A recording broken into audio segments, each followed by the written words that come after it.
Hi everyone, welcome back to my channel. This is Dixon. Today we will be watching another video, but before we get into this video, you've seen the title, you've seen the thumbnail. I hope the thumbnail is good.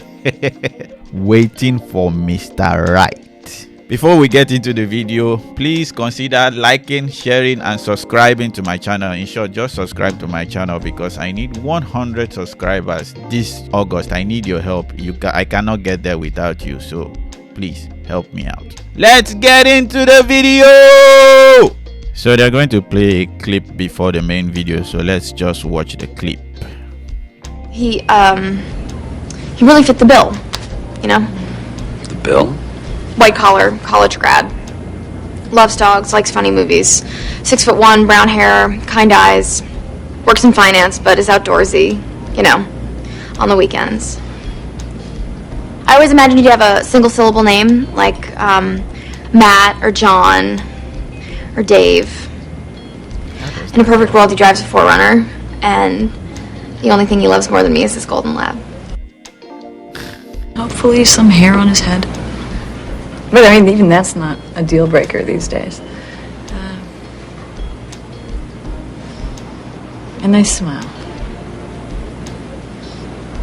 Yeah, nice smile. My smile just might do it.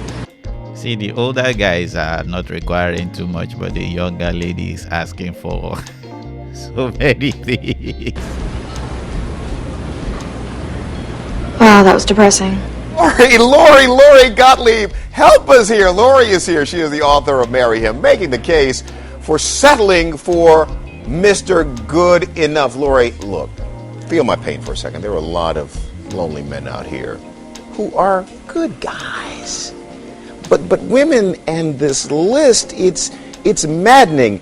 Make the argument at the center of your book, please.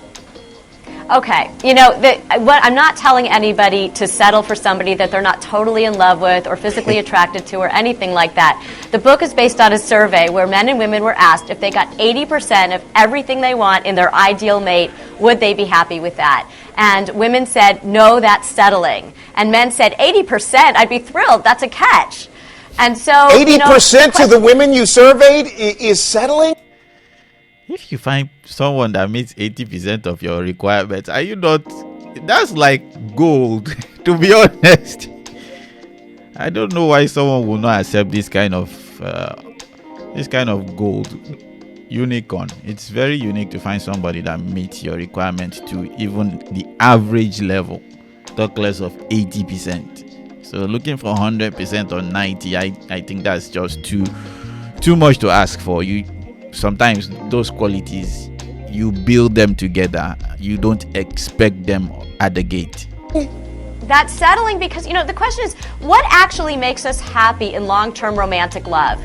And, you know, that's the question that I explore in the book. And I'm a journalist, so I went out and I asked neurobiologists about chemistry, and I asked behavioral economists about demographics, and I asked marital researchers and divorce lawyers. What did they say? And, you know, the thing is, we're too picky about the things that don't matter at all for long-term romantic happiness, but we're not picky enough about the things that actually do matter. Okay, so break that out for me. What are women?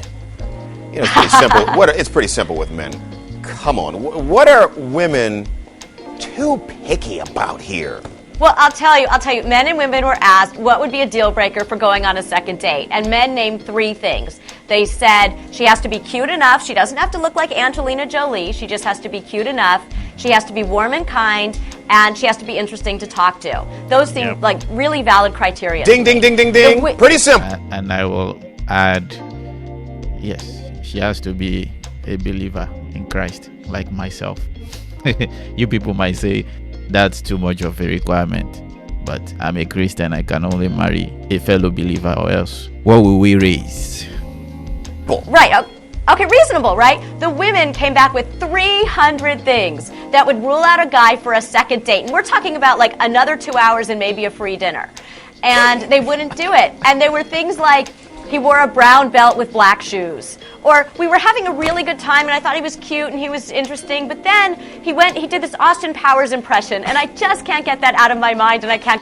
All these small things are just things you can just overlook. If I go out on a date with a lady and she's goofy, I generally don't care. My question will be, are you easy to talk with? Can I talk with you? And when I disagree with you, how do you take it? Is it something where you feel like you have been violated, or you learn from me? Are you attractive enough for me to like? Not that I won't like you if you are not attractive, but as in intimately, am I attracted to you? If all those check boxes are crossed, then I vet you more. You are a good candidate, to be honest. So I don't need all this is she wearing red cloth, is she wearing white cloth? No, it's only when you dress like a tramp, then I would say but the qualities men generally check for is, can I stay with her and can she raise my children? Those are the things we generally check for. So that's all. So ladies, if your requirements are too much, just reduce them to things that are really important to the relationship and nothing else. Go out with him again. Okay, here you go. And so, you know, can I make, no, make your other point, and then I got another quick one for you before I was lose just time. going to say, Austin Powers guy could be the love of her life. If he does these impressions on the second date, okay, don't go on a third. But maybe he was just nervous. The guys who are bad first daters might be great life partners. You don't know. Okay, let me make the other argument. You have to have a list, Lori. You have to. You just can't run around dating any Tom, Dick, or Harry. You have to develop a list, but you have to have the right things on your list. They have to be the right things. The character things, is he kind? Do we have the same life goals? Do we have the same values, the fundamentals? Do we enjoy each other? How do we communicate with each other? Somebody said to me, this woman that I was really interested in wouldn't go out with me because I didn't read the same books that she did. But she's madly in love with this guy who reads the same books, but he doesn't call her when he says he will. All right, here we go. Very quickly, we asked folks to send in some thoughts at our blog. Kim writes, I have found my Mr. Close Enough. I realized that I wasn't going to find a perfect man, so consider whether my mate's positives outweighed, I'm trying to go as fast as I can, outweighed his negatives, which they do. Julia says, kind, caring, and crazy in love with me. I think that is not too much to ask. And Jackie, hey Tony, I'm 55 years old and I live on the coast in Washington State. Our area is quite depressed, so it is hard to find a guy that matches my qualifications. I am looking for a guy who has teeth, a car, and a job. Lori, gotta go. Thanks for your time. Happy Valentine's Day. Thank you so much.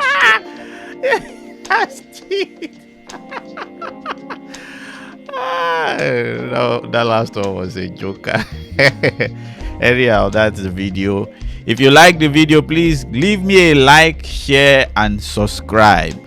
I'll also be leaving I'll be leaving the video down below if you want to check it out again for yourself, or you want to check out CNN.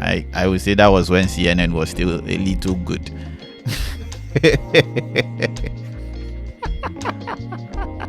This is Dixon signing out. Bye bye. Get me to 100 subscribers.